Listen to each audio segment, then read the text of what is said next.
Good evening and welcome to N6 TV Canada. You're watching Match Point with your host Hamza Elai, and we are also live on our Facebook and YouTube page. You can watch us also there as well. Today, we are delighted to bring the Match Point back, and with the bang, Pakistan has made a comeback, beating Bangladesh comprehensively thanks to Fakhar Zaman and Shaheen Shah Afridi's comeback into the cricket world cup और ये भी शायद कह सकें कि शायद too late to the party जब चिड़ियां चुग गई खेत फिर क्या हुआ देखते हैं इसके बारे में हमारे एनालिस्ट क्या कहेंगे मुझे ज्वाइन किया है डॉक्टर अदनान खान ने टोरंटो से स्पोर्ट्स एनालिस्ट हैं and world renowned sports analyst from North America Gurpreet Purba ji join me from Toronto sportscaster हैं you can hear him in Toronto every morning on the radio waves और रंगा जी ने join किया है मुझे Singapore said. So, welcome, gentlemen, to Match Point, and let's move towards headlines.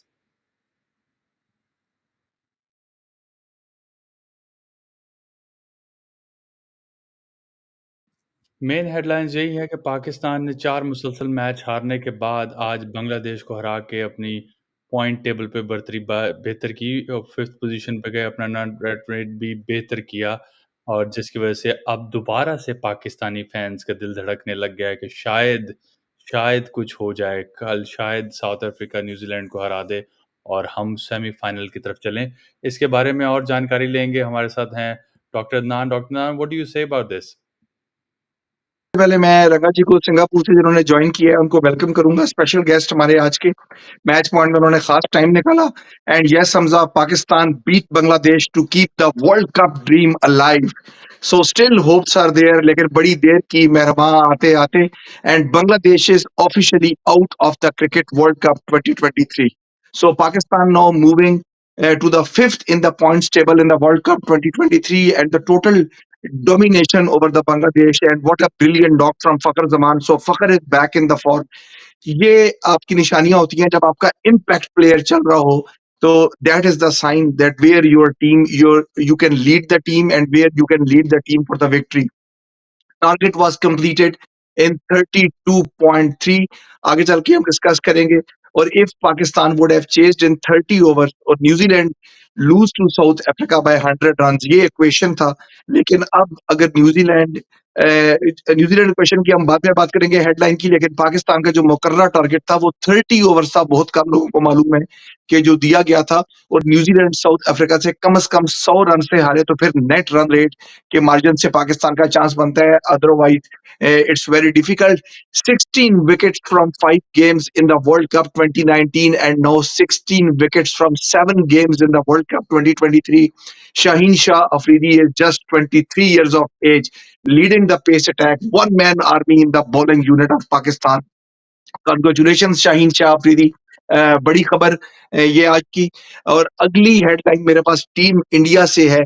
Team India के fans जो हमारा programme देख रहे हैं match point, Hardik Pandya is likely to return around during the semis of the World Cup 2023. World cup के semifinal से पहले हार्दिक पांड्या के आने का इम्कान नहीं है, लेकिन उनका होना इंडियन टीम के लिए नॉकआउट गेम के अंदर बहुत जरूरी है। और हार्दिक पांड्या कह रहे हैं गुड न्यूज है कि ही विल बी बैक। लेकिन जहां पर उनके लिए गुड न्यूज है वहीं पर एक बैड न्यूज है, मगर इंडिया के लिए नहीं, टीम न्यूजीलैंड के लिए। Kane Williamson has been ruled out against South Africa, very bad news for Kiwis. और केन विलियमसन का अगला वर्ल्ड कप के जो बाकी मैचेस हैं वो भी मशकूक कहा जा रहे हैं, क्योंकि he is not ready for the game still in the New Zealand camp. कुछ लोग धर्मशाला में एंजॉय कर रहे हैं हमजा, अगर हम पिक्चर देख सकें, कुछ लोग वर्ल्ड कप खेल रहे हैं, कुछ अभी पॉइंट्स टेबल पे फंसे हुए हैं, और कुछ लोग नहाने में मसरूफ हैं। नहाने में वो मसरूफ हैं जिन्होंने पहले विकेटें नहीं ली, पहले 2 मैचों में खाली 2 विकेटें ली और उसके बाद विकेटों की तबाही मचा दी। Pakistan is famous for bringing the players in the form, and so is Adam Zampa from Australia, one of the player जिनको पाकिस्तान फॉर्म में लेके आया। और अब वो धर्मशाला में खूब मस्तियां कर रहे हैं। आपने देखा कि how he is enjoying the time in Dharamshala. और उसके बाद एक बड़ी खबर भारत से आई है एक और। अगर हम एक टिकटों की तस्वीरें देख सकें और शेयर कर सकें गुरप्रीत जी और रंगा जी के लिए बड़ी इंटरेस्टिंग खबर। इफ यू कैन सी कि टिकट्स हैं कुछ नजर आ रहे हैं हमजा, हमें हम देख सकते हैं। ये देखिए जी, टिकटों की एक लाइन लगी हुई है। a man has been arrested for selling the India versus South Africa tickets for 11,000 rupees. ये जो टिकटों की ओरिजिनल प्राइस थी वो 2500 रुपए थी और उन्होंने 11,000 का सौदा कर लिया। लेकिन बुरा हो पुलिस वालों का, जो एशिया के अंदर इंडिया और पाकिस्तान में उन्होंने आखिरी वक्त पे छापा मारा और इस शख्स को गिरफ्तार कर लिया गया और उनके कब्जे से ये टिकटें निकली हैं। एक स्टैचू हमारे पास मौजूद है जी, बड़ा जबरदस्त स्टैचू है इंडियन फैंस के लिए। Ranga ji and Gurpreet will be very excited to see this statue, and of course the followers of him around the globe, the Indian followers and the non-Indian followers who are following the batting of Team India. ये statue देखिए जी, बड़े दिनों से तैयार किया जा रहा है और अगले इंडियन मैच में सचिन तेंदुलकर, इंडिया के रिकॉर्ड होल्डर बैट्समैन का statue is set to be unveiled tomorrow.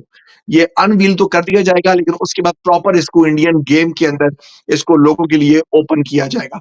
Ji, over to you in the studio Hamza.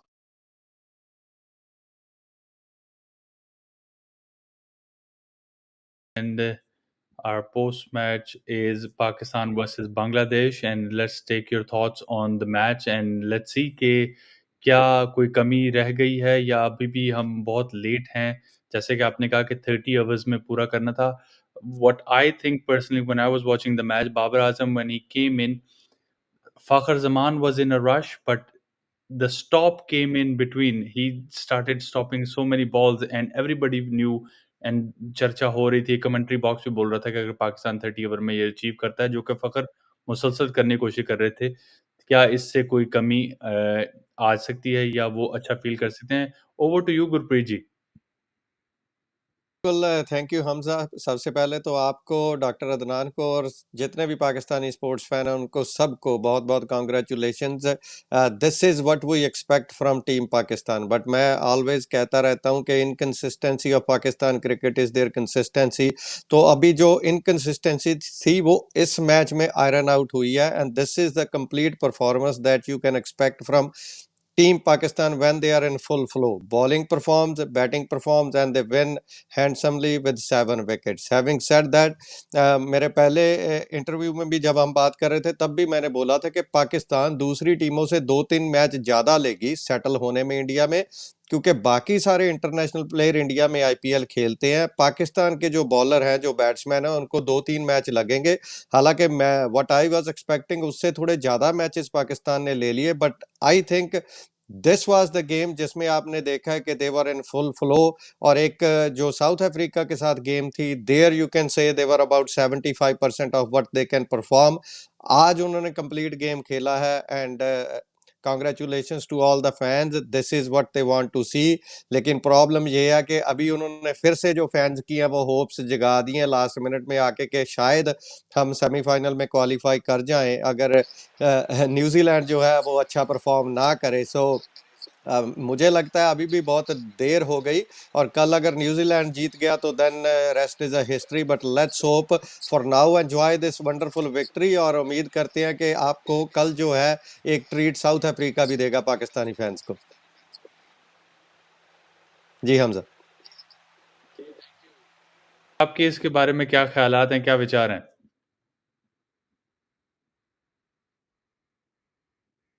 Back in form, and good evening to everyone. Thank you so much, Dr. Adnan, for having me here in the group, and nice to meet Hamza and Gurpreet. Good to see, and I think, to be honest, it was a bit of an unlucky situation against South Africa as well. Some things went your way, some things didn't go your way. Getting Rassi van der Dusen in an umpire's call, but not getting Shamsi, I think वो थोड़ा even out हो गया. मगर Shamsi का wicket शायद ज़्यादा चुभ जाता because it was probably the end of the game. That day, Pakistan probably showed a lot more character coming back in, defending a fairly medium total, to be honest, making 270 look pretty tough for a very formidable batting side like South Africa. Yesterday, I think they were brilliant. The bowling was top notch. You could see how Shaheen Shah Afridi was bowling at the very start, getting those wickets early on. But अगर आप थोड़ा critical भी हों तो when they were 6 for 2, 23 for 3, letting that large partnership come in between was probably something that they could have tried to avoid. Letting Liton Das and Mahmudullah do what they were doing there in the middle.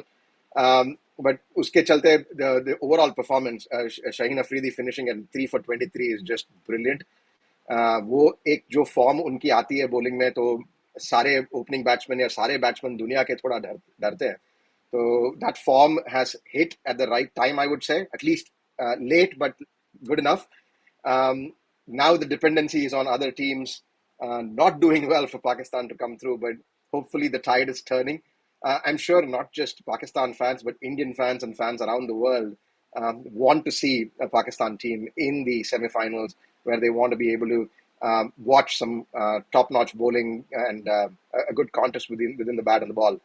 But अभी इस वक्त situation ऐसा है कि जो आपके बाकी teams खेल रहे हैं, जैसे Australia, New Zealand and south Africa, they're playing at a very, very high level, and they've been relatively consistent across the games. So tomorrow, New Zealand, South Africa would be a key game. In fact, for me, it's today. तो मेरे यहाँ बिल्कुल और 4 घंटे में 5 घंटे में match शुरू हो जाएगी. So it'll be interesting. Match वैसे जो ग्राउंड में हो रही है, it's been fun in terms of the number of games happening in Pune.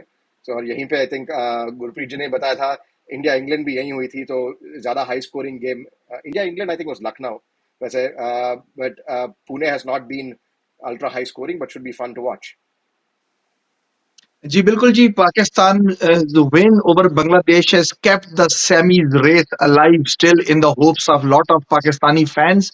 यहाँ पर थोड़ा सा मैं एक बात मैंने पकड़ी अभी रंगा जी की. रंगा जी ने कहा कि जब वो लिटन दास और आई थिंक महमूदुल्लाह की बात कर रहे थे, वो कि जब उनकी पार्टनरशिप लगी, तो बिल्कुल यहाँ काफी लोगों ने तवज्जो नहीं दी, लेकिन ये जो पार्टनरशिप लगी, यहाँ पर Pakistan will have to think, क्योंकि देखिए पाकिस्तान को ये मैच जल्दी खत्म करना था, जल्दी इनको आउट करना था. पाकिस्तान ने वहां इनको रूम दिया. जब आपके पेसर्स परफॉर्म कर रहे हैं और 13वें 14वें ओवर में हैरत अंगेज तौर पे बॉल रिवर्स होना शुरू हो गई थी और पाकिस्तानी बॉलर्स उसका मैजिक दिखाना शुरू कर दिया था. और आपने जब ये देख लिया कि फास्ट बॉलर्स को हेल्प मिल रही है, बॉल बड़ी हैरान था मैं कि अर्ली रिवर्स 13वें ओवर में बॉल रिवर्स होना शुरू हो गई. What was the need of bringing Osama Mir at that time and giving them a chance to score? जो रंगा जी ने बात की कि उस टाइम पे स्कोरिंग नहीं होनी चाहिए थी. और दूसरी चीज, बांग्लादेश के थिंक टैंक मेरी समझ से बालातर है. Why Mahmoodullah is not playing on the upper number? Mahmudullah को पहले तो वो 7 नंबर पे खिलाते थे, फिर खुदा खुदा करके उसको, अब जब वो बांग्लादेश बैन हो गया, वर्ल्ड कप से होने वाला है, जब होने वाला था पाकिस्तान के खिलाफ, तो उस वक्त वो उसको 5वें पे लेके आ गए. Why he is not coming in the number 3, number 4 position? आपका ऐसा स्ट्राइकर जो आपको वर्ल्ड कप के अंदर, उनके स्कोर की लिस्ट मेरे सामने खुली हुई है, 23, 28, 62, 103, 128 not out, 21, 46 not out, 69, 29, 41 not out, 46, 111, 20 and now 56. What a amazing run. मुझे तो लगता है कि रंगा जी ये किसी गलत टीम में बंदा फंस गया है. तो इनको, या तो मुझे नहीं पता कि बांग्लादेश के थिंक टैंक का क्या रुझान था कि क्यों नंबर 7 नंबर 5 पे खेले, या कोई ये भी बात नहीं है कि विनिंग कॉम्बिनेशन है कि उसको वो चेंज नहीं करना चाहते. और खुदा खुदा करके आज शकीब का बल्ला चला जो नहीं चल रहे थे. अच्छा, लिटन दास, इनकी मुझे हमेशा से समझ ही लगी कि इनको जल्दी किस चीज की है. ये the man is always in the hurry. और भाई पहले तुम खेल जाओ, विकेट पे कुछ स्टे कर जाओ. But this man has spoiled the Bangladesh innings. इन्होंने गेम बना दी थी, उसके बाद इनका काम था कि उसको एक्सेलरेट करते आहिस्ता आहिस्ता, और अपने 1 डाउन या जो 2 डाउन उनको तसल्ली देते और वो एक बिल्ड अप करते पाकिस्तान के खिलाफ इनिंग्स. और जब पाकिस्तान बैक फुट पे गया, सेम जिस तरह के पाकिस्तान में बाबर की कप्तानी, पहले भी एक जगह बाबर, मुझे अब याद नहीं आ रहा कि कौन सी गेम में था, और वहां पर वो स्पिन को लेके आ गए जबकि वहां पर अटैक करने की जरूरत थी. I think that was the game against Afghanistan, जब उनकी 3 विकेटें गिरी, 2 विकेटें गिरी थी, तो वह जब अटैक करना था वहां पर बाबर स्पिन लेके आ गए. तो ये कुछ कप्तानी के, क्योंकि Bangladesh is a weaker opposition, they are not playing good cricket at the moment. लेकिन अगर यहाँ पर जरा रंगा जी ने बात की कि तगड़ी टीमें अगर होती और अगर ये नॉकआउट गेम्स वाली टीमें होती, इंडिया, न्यूजीलैंड, साउथ अफ्रीका या ऑस्ट्रेलिया इवन, तो पाकिस्तान बहुत बुरी तरह इस शिकंजे में आ जाता जिसके निकलने की राह हमवार ना होती. और जो दूसरी बड़ी गलती थी, जो आप बांग्लादेश जैसी कमजोर टीम के खिलाफ तो कर सकते हैं, that Pakistan was playing with 4 bowlers. Iftikhar को उन्होंने 5वें बॉलर के तौर पे यूज किया, but with a good team like India, like Australia, knockout teams, South Africa, like New Zealand की टीम, पाकिस्तान को एक स्पेशलिस्ट 5वां बॉलर चाहिए, चाहे वो हसन अली आप पिक करते हैं, चाहे आप पिक करते हैं वसीम जूनियर पिक करते हैं। अच्छा, इसी तरह अगर पाकिस्तान ये फैसला करता है कि उसामा उनके थ्रू जाना है, हमजा व्हाट्स द नेम जो पाकिस्तान से जो लाहौर कलंदर के प्लेयर, आगा सलमान, सॉरी माफ कीजिएगा, आगा सलमान के अगर आपने पास जाना है तो what's the point of playing with Agha Salman, जब आगा सलमान की इस कंडीशन में ना बैटिंग से बारी आई ना बॉलिंग से बारी आई। लेकिन अगर यहीं पर आपका 5th बॉलर होता, स्पेशलिस्ट बॉलर, चाहे वो वसीम जूनियर होते या हसन अली, तो ये नहीं होना था कि उनकी बारी नहीं आई, वो बारी करते और फिर शायद बांग्लादेश का स्कोर 205 की बजाय 185 195 तक रिस्ट्रिक्ट हो सकता था। गुरप्रीत जी भी बताएंगे इस बारे में कि अब ये स्पेशलिस्ट बॉलर का काम है ना कि वहां पर आपने उनको फ्रेम दिया मूव होने का, लेकिन नॉकआउट गेम में आपको ये माफी नहीं मिलेगी। Any how, this was the I mean strategy of the Pakistan captain. अब ये नहीं मालूम कि इसमें कोच का मिकी आर्टर का कितना हाथ था, या उनके जो साउथ अफ्रीकन कोच हैं वो थिंक टैंक्स, ऑब्वियसली इनका मिलके फैसला होगा, लेकिन anyways it was a little bit sluggish attitude from the Pakistan skipper again. जी Hamza.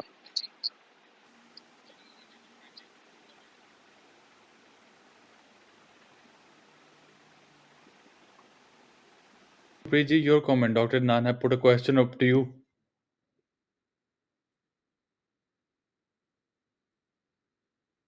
Say from the time Mohammad Shami has been back in Indian team, you can see the difference in our bowling attack.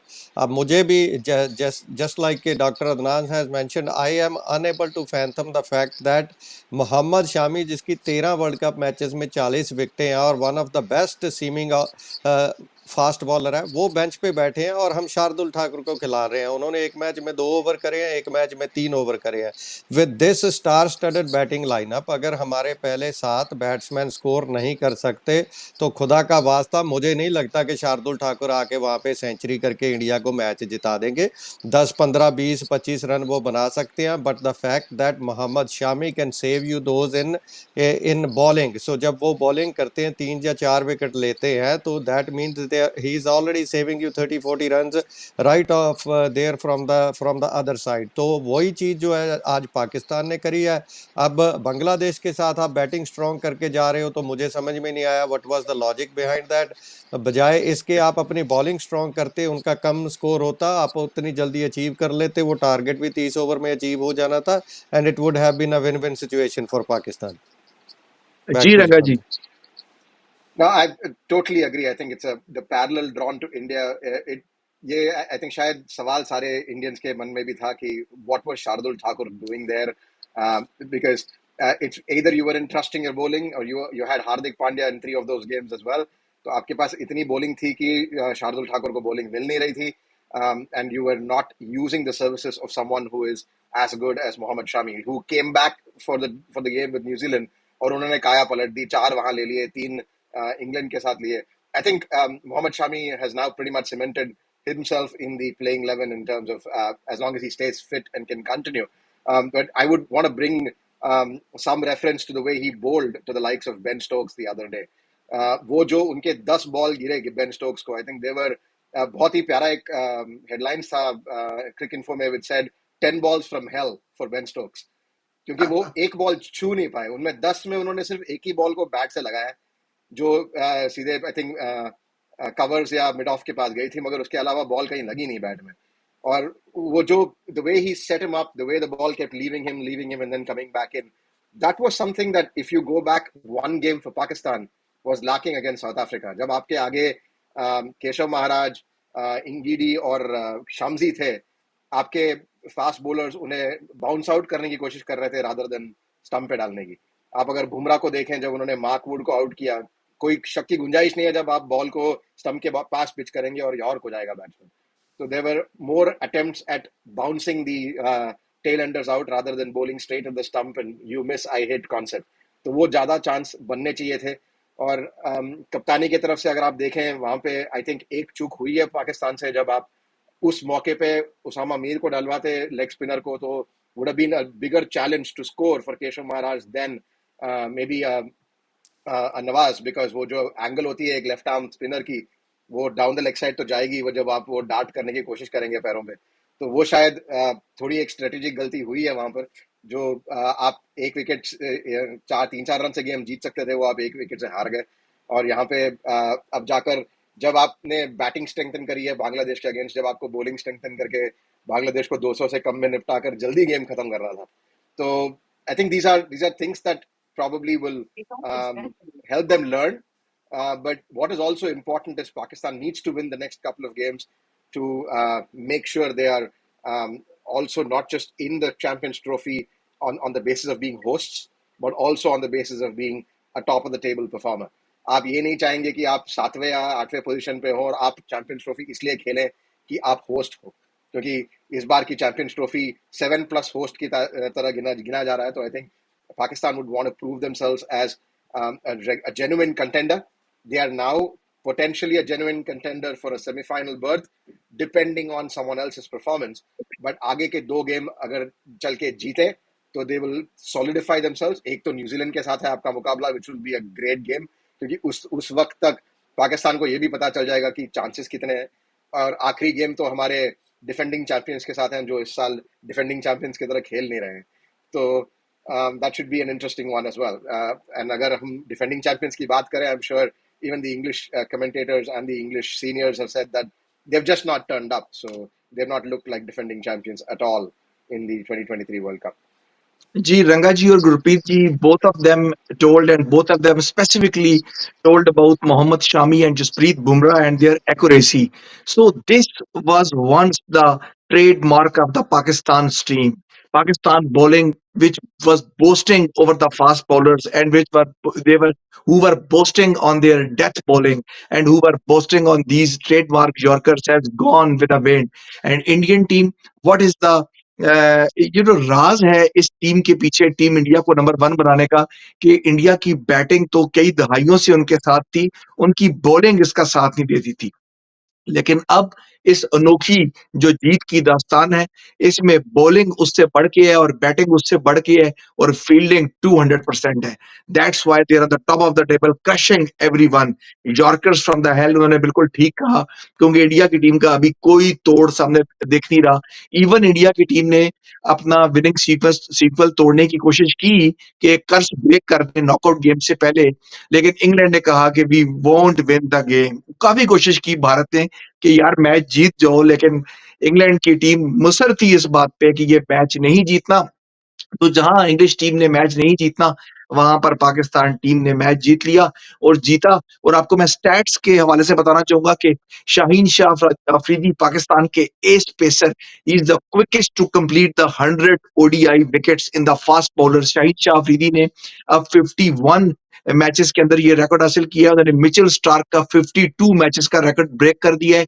और उससे नीचे मुझे माफ कीजिएगा, list में Shane bond नजर आ रही है 54, और मुस्तफर रहमान 54 में, और ब्रेट ली 55 में।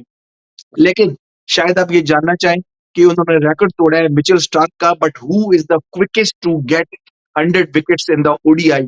अगर मैं फास्ट बॉलर्स को हटा दूं तो वो रिकॉर्ड उनके पास नहीं, बल्कि लाहौर कलंदर्स की young 18 years old bowling sensation Sandeep Lamichhane from Nepal, उनके पास है, जिन्होंने 42 मैचेस के अंदर ये रिकॉर्ड हासिल किया है। और उसके बाद सेकंड नंबर पे राशिद खान है, अफगानिस्तान स्पिन सेंसेशन विद 44। और ओवरऑल अगर मैं बात करूं तो शाहीन शाह अफरीदी तीसरे नंबर पर है 51 के साथ। लेकिन फास्ट बॉलर्स के अंदर Shaheen is on the top of the list. Pakistani pacer की 36 wickets with average of the world cup की बात कर रहा हूं, 27.30 एवरेज विद इकोनॉमी ऑफ 5.90। और अगर मैं ओवरऑल बात करूं पाकिस्तानी पेसर्स की और स्पिन की, तो इंडिया जैसे मुल्क में अगर आपकी टीम आए और आपके think tank Mickey Arthur, Inzamam ul Haq, आपके कप्तान बाबर आजम जो स्पिन अटैक लेके आए हैं, इस पे बहुत गिला है। काफी पाकिस्तानी फॉलोअर्स को, टीम के चाहने वालों को, मुबस्सरों को, लिखारियों को और मीडिया पर्सन्स को, कि ऐसी विकेट जहां भारत को, बच्चे बच्चे को मालूम है कि भारत में स्पिन फ्रेंडली विकेट्स कितनी अहमियत की हामिल है, अगर आप माजी में चले जाएं 86 के मैचेस में, 90s के मैचेस में, जहां पाकिस्तान ने भारत को बेंगलोर के मैच में जहां शिकस्त दी थी, तारीख साथ पता थी कौन सी ऐसी फतह है जो पाकिस्तान ने फास्ट बॉलिंग से ली थी। Every match was one by spin attack. कभी तो वो इकबाल कासिम और तौसीफ अहमद और अब्दुल कादिर का लश्कर हुआ करता था, और कभी तो 90 की दिहाई में सिकलैन मुश्ताक की ऑफ स्पिन, और वो दूसरा हुआ करता था जिसने उनको मैच विनिंग इनिंग्स दिलवाई चेन्नई में, मद्रास में और बेंगलोर में। लेकिन अब ये हाल है कि पाकिस्तानी पेसर्स ने अभी यहाँ पर 36 विकेट्स ले रखे हैं विद इकॉनमी ऑफ 5.92, जबकि उनके स्पिनर्स ने सिर्फ 8 विकेट लिए हैं जो एक्सेप्टेबल नहीं है, और विद एन इकॉनमी ऑफ 6.17, जो किसी तौर पे भी स्टैट्स के अंदर पाकिस्तान, इंडिया और श्रीलंका को जेब नहीं देता as a Asian spinning giants with a players like Abdul Qadir rest in peace, Bishan Singh Bedi rest in peace. Shaheen Shah Afridi की बात करूंगा कि उन्होंने जो 51 मैचेस में 100 विकेट्स किए हैं, इसमें 3 फाइपर शामिल हैं, और उनका बेस्ट था बांग्लादेश के अगेंस्ट लॉर्ड्स में वर्ल्ड कप गेम में 2019 में with 6 for 55, amazing strike rate of 25.3, और ही is the quickest bowler right now for this milestone. अगली बात मैं बताना चाहूंगा आपको कि थोड़ा सा पाकिस्तान की बैटिंग डिस्कस कर लेते हैं कि खुदा खुदा करके फखर जमान का बल्ला चला, और आपको जब भी हम कहते थे कि पठान का बल्ला जब चलेगा तो कुछ ना कुछ होगा, या तो पाकिस्तान टीम जाएगी या दूसरी टीम जाएगी, तो आखिरकार फखर का बल्ला चला। Advantage of Fakhar playing is this कि वो अपने पार्टनर को ईज आउट कर देता है। जब फखर का बल्ला चला तो अगर यहाँ इमाम होते तो वो भी ईज आउट होते। अफसोस ये है कि इतनी अच्छी स्टेबल इनिंग्स के बाद बाबर आजम जो है, आई थिंक उनको प्रेशर था कि जल्दी मैच खत्म करना है, उस चक्कर में वो विकेट गंवा बैठे, वरना बाबर को ईज आउट होना चाहिए था। क्योंकि मैं 3-4 दिनों से कह रहा हूँ कि जो काम ऑस्ट्रेलियन कैंप में हेडन किया करते थे, हेडोस और उनके जो दूसरे ओपनर थे रिकी पॉन्टिंग के लिए, वो लैंगर लैंगर और हेडन, गिलक्रिस्ट माफ कीजिएगा, गिलक्रिस्ट और हेडन हेडन जो है, ये जब आते थे तो पॉन्टिंग के लिए बिल्कुल एक विकेट तैयार होती थी, सीमेंट विकेट, क्योंकि वो इतना रन से लगा चुके होते थे, बैकबोन तोड़ चुके होते थे बॉलर की, कि रिकी पॉन्टिंग आके आराम से वहां स्कोर करते थे। यही काम यहाँ पर पाकिस्तानी बैंक में अगर फखर वहां ऊपर से चल जाए, क्योंकि ये तेज खेलते हैं, ऑस्ट्रेलियन स्टाइल में खेलते हैं, रहमान उल्लाह गुरबाज स्टाइल में खेलते हैं, तो जब इनकी बल्ला चलेगा तो अब्दुल्ला शफीक ईज आउट हो जाएंगे, और आज आपने देखा कि अब्दुल्ला शफीक ईज आउट हुए। अब्दुल्ला शफीक के अंदर 2 सलाहियतें हैं, जो मैंने कल बात की थी नजीबुल्लाह जरदान के बारे में, जो अफगानी प्लेयर है। नजीबुल्लाह जरदान हर वो शॉट खेलते हैं जो काउंटी में खेली जाती है, शेफील्ड क्रिकेट में या इंग्लिश काउंटी में खेली जाती है। अब्दुल्ला शफीक के पास भी वो शॉट्स हैं जो काउंटी में और बुक्स में खेली जाती है, लेकिन उनको एज किया है नजीबुल्लाह जरदान पे कि he is also aggressive, he is having a tendency to play aggressive, जो नजीब उल जरदान में उतनी एग्रेसिवनेस नहीं है जितनी इनमें शफीक में है। तो ये चीज एक बड़ी लैक करी थी। आज मैं बड़ा खुश हुआ देख के कि उन्होंने अपना इंप्रूव किया स्ट्राइक रेट भी, और कहा तो पाकिस्तान से पावर प्ले में 1180 बॉल्स पे छक्का नहीं लग रहा था, एक छक्का लगा 1190 बॉलों में, और टीम इंडिया 19 छक्के लगा चुकी है पावर प्ले में, और अकेले रोहित शर्मा टीम इंडिया के अलावा 32 छक्के लगा चुके हैं पावर प्ले में। तो आज फखर ने अकेले 7 छक्के लगा लिए पावर प्ले में। तो this is I think the key difference कि पाकिस्तान कहाँ लैग कर रहा था और कहाँ प्रेशर नहीं डाल पा रहा था। जी रंगा जी।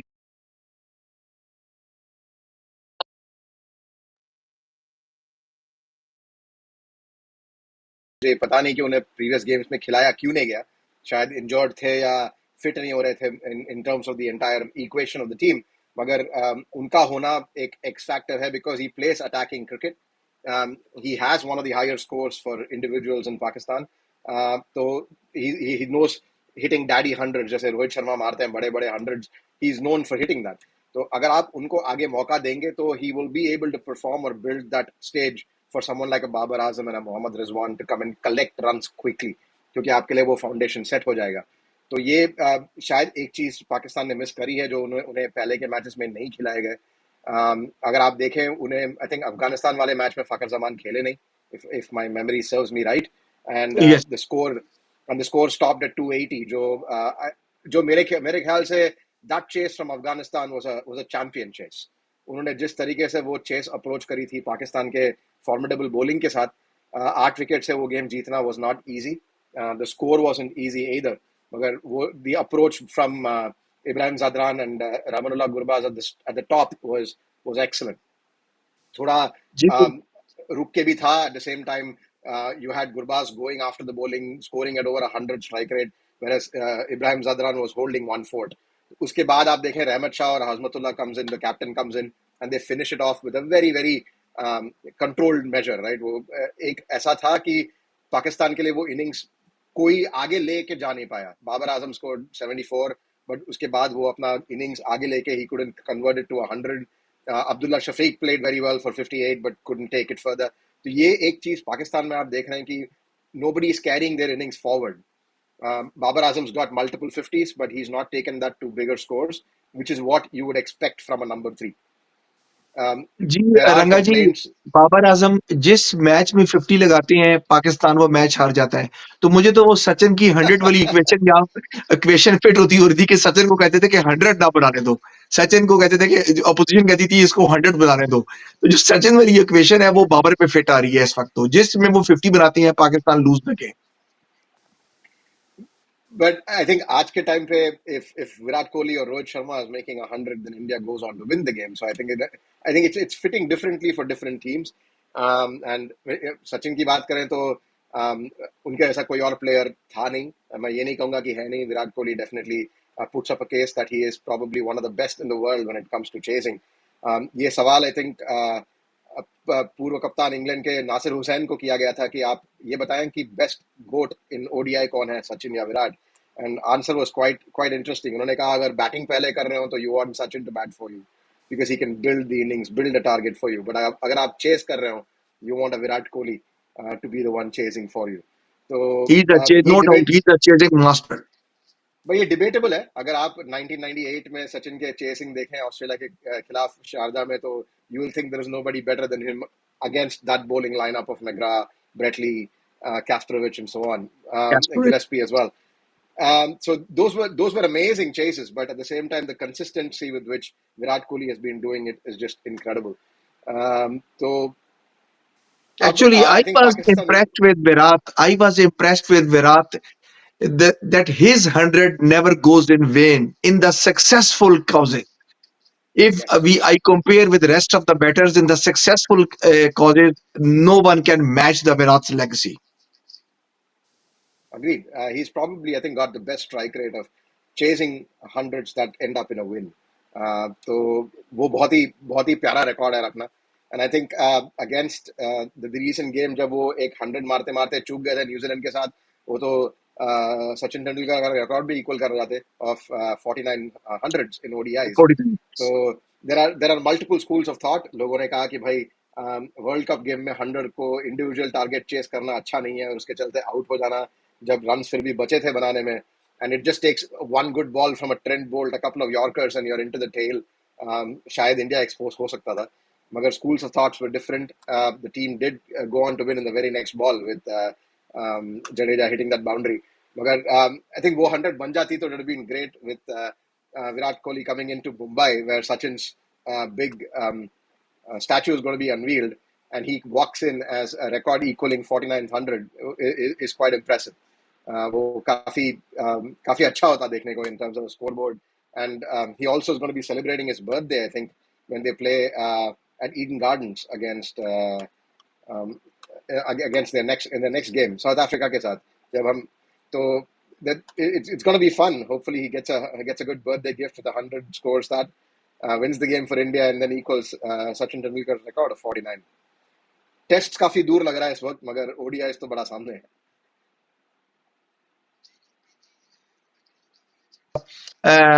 विराट को भी और पाकिस्तान की ओपनर फखर को भी. तो मेरा ख्याल है थोड़ा सा आपसे ले लेते हैं व्यूज के अब्दुल्ला शफीक का, who is amazing in the Pakistan's run feast, scoring 332 runs from the 6 innings in the World Cup at the age of 23. और दो लड़के जिन्होंने इम्पैक्ट डाला है यहाँ पर इस वर्ल्ड कप में, एक रचन रविंद्रा और एक Abdullah, have been very impressive young batters in the World Cup. Abdullah की 100 versus Sri Lanka, 50 versus Australia, 50 versus Afghanistan, 50 versus Bangladesh और फोर्थ 50+ स्कोर था फ्रॉम द जस्ट 6 इनिंग्स, और अमेजिंग रन और बड़ा इंप्रेसिव स्टार्ट उनका। आल्दो के पाकिस्तान का विक्ट्रीज नहीं रही और पाकिस्तान बैकफुट पे आ गया, लेकिन Abdullah was no doubt leading from the front. जी गुरप्रीत जी। जी बिल्कुल, देखिए अगर आप पूरी टीम की बात कर रहे हैं तो उसमें एक शाइनिंग स्पॉट है and that is your opener Abdullah Shafique. From the time he has come, जिस तरीके से उनका एटीट्यूड था ना, वो ऐसे परफॉर्म कर रहे थे अपने डेब्यू मैच में जैसे वो 50-60 मैच पाकिस्तान के लिए खेल चुके हैं, जबकि आपके दूसरे प्लेयर जो एक्चुअल में 50-60 मैच खेल चुके हैं वो ऐसे परफॉर्म कर रहे थे जैसे वो इंडिया में डेब्यू करने आए हैं। तो there is a huge difference, this guy has a great potential, और उन्होंने वो अपना पोटेंशियल कप में दिखा भी दिया ऑलरेडी। सो आगे चल के वो बहुत अच्छा परफॉर्म करेंगे because he has all the shots in the books, और वो हर वाइट बॉल हो, रेड बॉल हो, हर चीज़ वो खेल सकते हैं, तेज खेल सकते हैं, स्लो खेल सकते हैं, वो अंडरस्टैंड करते हैं पिच को और उस हिसाब से खेलते हैं, which is very good thing. और दूसरी चीज़ मैं ऐड करना चाहता हूँ कि वैसे तो बोलते हैं कि किसी भी विक्ट्री को क्रिटिक नहीं करना चाहिए, a win is a win, चाहे किसी भी टीम के अगेंस्ट हो। पर मैं एक कॉशन करना चाहता हूँ पाकिस्तान फैंस को भी कि ये बहुत बड़ी कोई जीत नहीं है। हालाँकि इन terms of the way Pakistan team came back after the losses, ये अच्छी जीत है। लेकिन ये उस टीम के अगेंस्ट है जो जिसको मैं रेट करता हूँ बॉटम 2 टीम्स में। अगर बॉटम 2 टीम के अगेंस्ट जीत के आप इतना खुश हो जाओगे तो आपके आगे जो 7 टीमें हैं, आप उनके साथ परफॉर्म नहीं कर पाओगे। तो yes, it's a great victory, the show must go on. हमें इससे बहुत बढ़िया खेलना पड़ेगा अगर हमें रिमेनिंग 2 मैचेस जीतने हैं।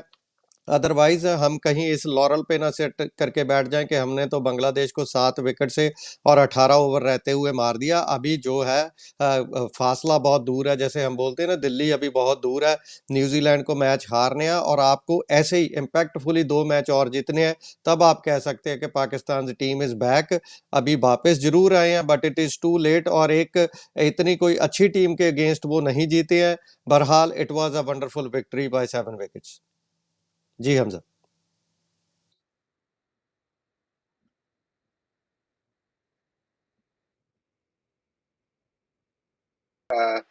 आज हार जाता है गेम तो they stay on 8 points. Pakistan इस वक्त 7 गेम में 6 पॉइंट पे है, न्यूजीलैंड 7 गेम में 8 पॉइंट पे रह जाएंगे।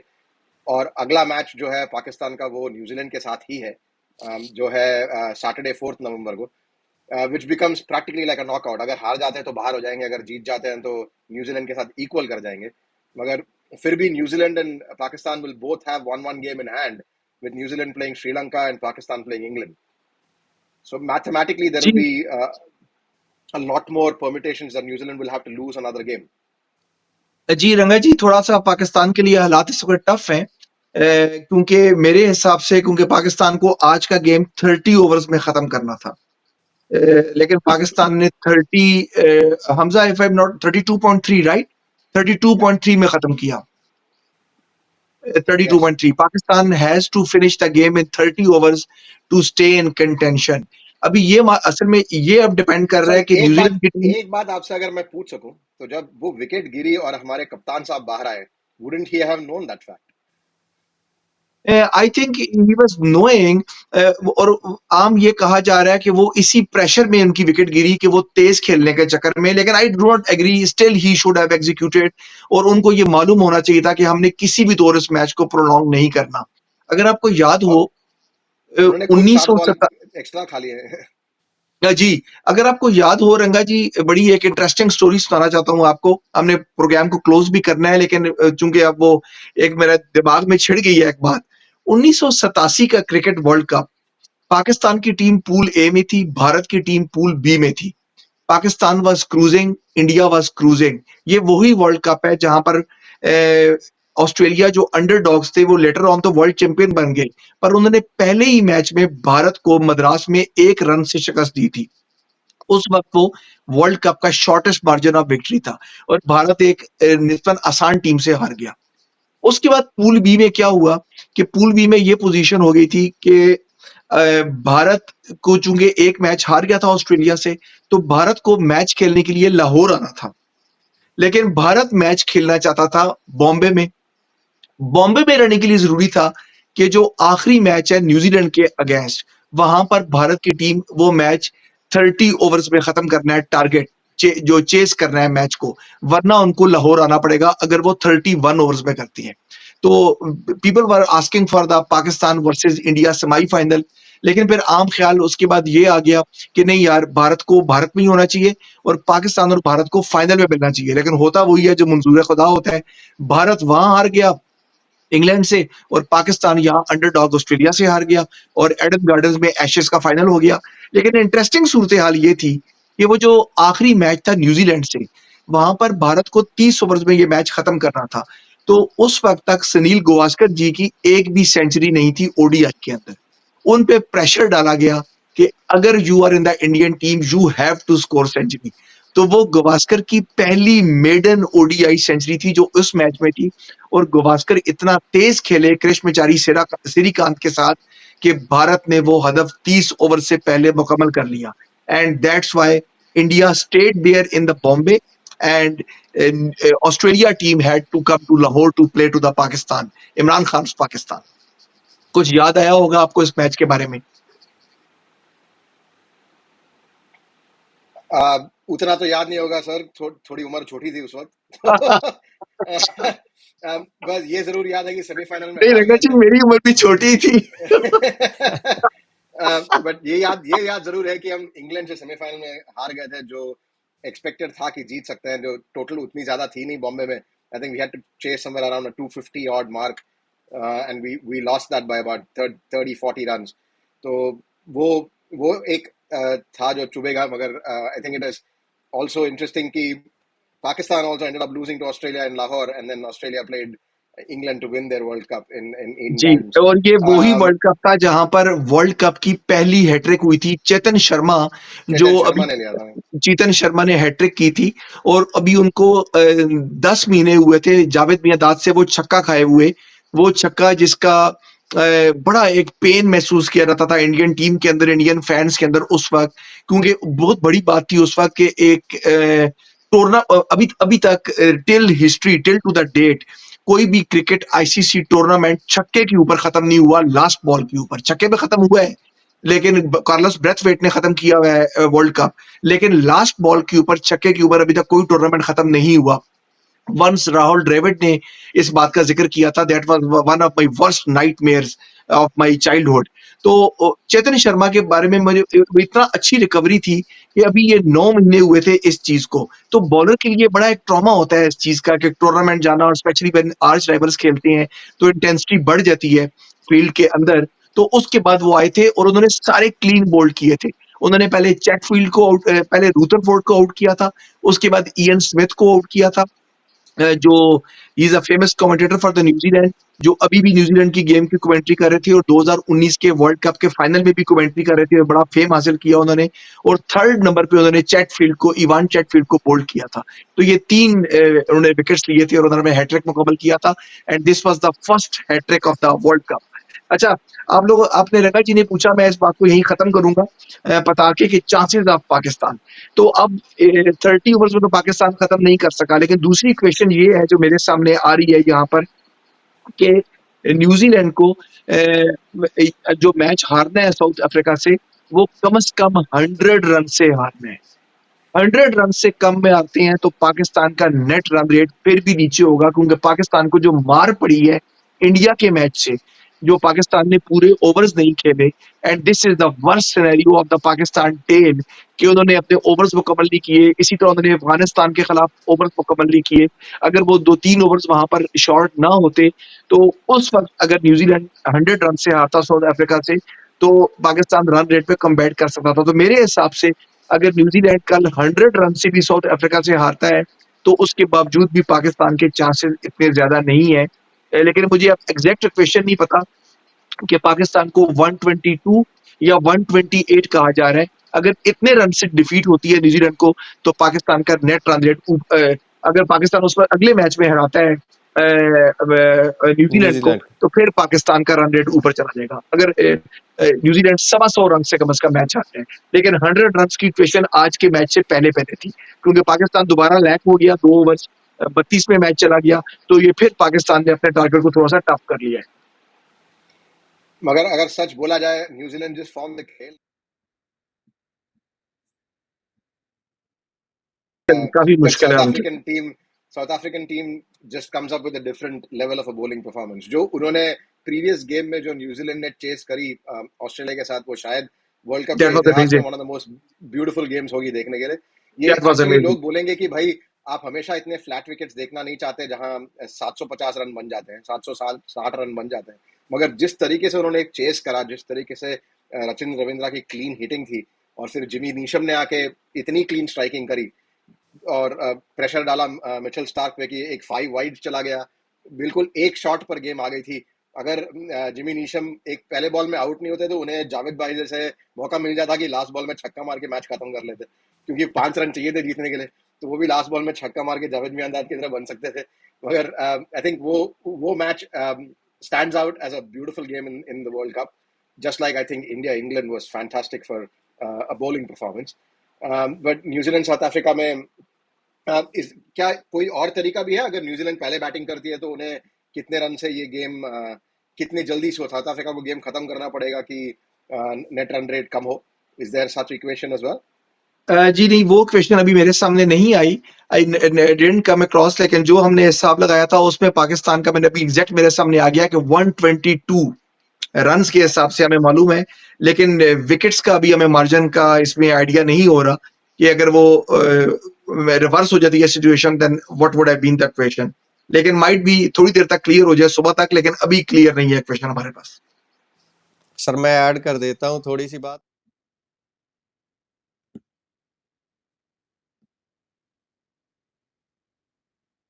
देखो साउथ अफ्रीका अपने लिए खेल रही है, पाकिस्तान के लिए नहीं, तो पहले उनको अपनी पोजीशन जो है सिक्योर करनी है। पाकिस्तान के लिए सबसे इम्पोर्टेंट यही है कि वो अपने मैच जीत ले, ये सोचना छोड़ दे कि कौन क्या कर रहा है। Once you win your games और लास्ट गेम आ जाती है, तब आप इस पे जा सकते हैं किसको कितने रन से हराना है, किसको कितने रन से हारना होगा। अभी I think it's too early, और वैसे मैं अभी इसके बाद हम प्री मैच कल के मैच की करेंगे, उसमें मैं अपनी प्रेडिक्शन बताता हूँ। मेरे ख्याल से कल ही सफर फिनिश हो जाएगा पुणे में, if New Zealand bats first. Thank you, all gentlemen. Let's move towards our pre-match, which is New Zealand versus South Africa in Pune. And as we are hearing Gurpreet ji, he's willing to go first and want to take first on the pre-match and want to let us know his predictions. Let's start with you, Gurpreet ji. बिल्कुल, I am picking New Zealand just for the Pune pitch. I think New Zealand has a better balance in terms of bowling, batting, and fielding. But you cannot count out South Africa. The only reason I am picking New Zealand because they can perform in both innings, whether they are setting a target or they are chasing. Whereas South Africa, when they are chasing, they are very dicey. So you don't know which South Africa gonna come up when it's comes to chase. So tomorrow the team batting first will have to set a good target, because वहाँ पे त्रेल फिर से आ सकती है जिसको हम due बोलते हैं। तो due is a big factor in this game. जैसे आज ड्यू आने से बांग्लादेश का जो टारगेट था वो सडनली बहुत छोटा लगने लगा था, तो due can play a part. But I think I am picking New Zealand 51-49 in favour of New Zealand. In the current form, in the current scheme, I will go with New Zealand as well. To pretty similar points as what Gurpreet ji said, a more balanced side in a ground like Pune. And with the way Rachin Ravindra and the others, Devin Conway is playing, and the way Nisham's come back into the side, I think it's more New Zealand than South Africa.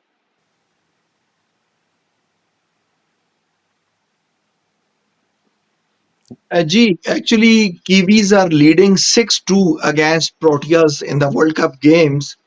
और जो सबसे खतरनाक बात ये है south Africa के लिए कि New Zealand has never lost the world cup game since 2003, since last time when Team India reached the World Cup grand finale. उस वक्त से लेके अब तक New Zealand never lost to South Africa. 2003 में न्यूजीलैंड ने प्रोटियास को शिकस्त दी, 2007 के वर्ल्ड कप में शिकस्त दी, उसके बाद भारत में 2011 में शिकस्त दी, और फिर 2019 में भी साउथ अफ्रीका को इंग्लैंड में माफ कीजिएगा 2015 में शिकस्त दी, ऑस्ट्रेलिया के अंदर ऑस्ट्रेलिया और न्यूजीलैंड वाले वर्ल्ड कप में शिकस्त दी, फिर 2019 में शिकस्त दी। तो things are on the papers, if you ask, New Zealand should be victorious with a proud record. और जिस तरह बताया अभी रंगा जी ने और गुरप्रीत जी ने कि Neesham is the wonderful form, Trent Boult हो गए, हेनरी हो गए, ट्रिफिक फॉर्म में है. इसके अलावा ग्लेन फिलिप्स मिडल के अंदर. तो उनकी टीम बड़ी सॉलिड टीम है. लेकिन ऑन द गिवन डे मैं ये कभी भी नहीं कह सकता कि क्लासन, किलर मिलर और इसके बाद उनके जो ओपनिंग स्टैंड है ट्यूसेन, they have all capabilities to beat New Zealand on the given day. और अगर साउथ अफ्रीका जो टीम टॉस जीतेगी, टॉस इज वेरी इंपॉर्टेंट. मेरे हिसाब से जो कल का टॉस जीतेगी वो पहले बैटिंग करेगी. तो अगर आई होप अगर साउथ अफ्रीका टॉस जीतती है, they will go for the bat. And what they will do with the bat and what tendency they have to do and play with the bat, you all guys are very much familiar. What capabilities they are having, even in the chase, whether it's a centurion or whether it's India, you know when they are on the run feast, no one can matches them. So if they put runs on the board, it will be a very good game of cricket.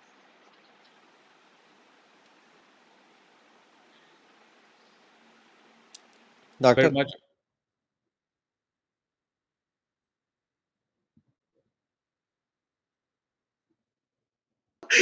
That's what I was telling.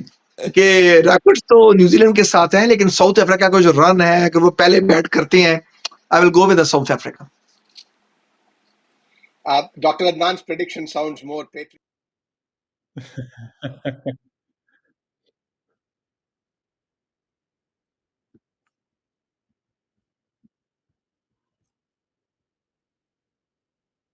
Pakistan fans as well, good luck. Hopefully, South Africa bat first and put up one of those massive 350 plus scores which they have done in this World Cup. Multiple times 350 के ऊपर मार गए. And बिल्कुल सही नाम बताएं doctor Adnan ने. Klassen is hitting at will, Van der Dusen hitting at will, Markram now has the fastest 100 in World Cups. तो team is performing at a very different level. मगर उनको उस तरह की bowling भी नहीं पड़ी है इस वक्त जैसे न्यूजीलैंड की है. Rachin Ravindra is coming up and doubling up as a lovely left arm spinner as well, and he's doing well there too. So Pune की विकेट में अगर स्टॉप होती है आज, for example, उस दिन Virat Kohli hit a lovely 100 against Bangladesh in Pune. But it'll be an interesting wicket and it'll be an interesting challenge whoever bats first, because इन दोनों टीमों के साथ जो चेस करेंगे, जो भी टीम चेस करेगी, they're capable of hitting any score. New Zealand ने दिखा दिया कि 380 भी कम है चेस करने के लिए. एंड साउथ अफ्रीका में ये काबिलियत है कि वो 435 भी चेस कर चुके हैं ऑस्ट्रेलिया के साथ. तो both of them have amazing firepower to chase down any score. So it'll be interesting to see who bats first and what do they think is a par score on that ground. So कुछ 3-3.5 घंटे में pitch report होगी, तो it'll be quite interesting to see what that sounds like. Wraps up our today's program for Match Point, and hopefully let the best team win tomorrow. Let's not get into who wins and who gets Pakistan into that position. The more important thing is the cricket should prevail, and it's been a wonderful World Cup, and it should go that way. We will see you tomorrow after the New Zealand South Africa game, and keep watching N6 TV, our Facebook and YouTube page as well. And good night and goodbye and good morning to Rangaji, and good night to Gurpreet and Dr. Adnan and all our viewers in Toronto and North America, and all our viewers in Asia. So have a lovely day, and we will see you tomorrow. Thank you very much.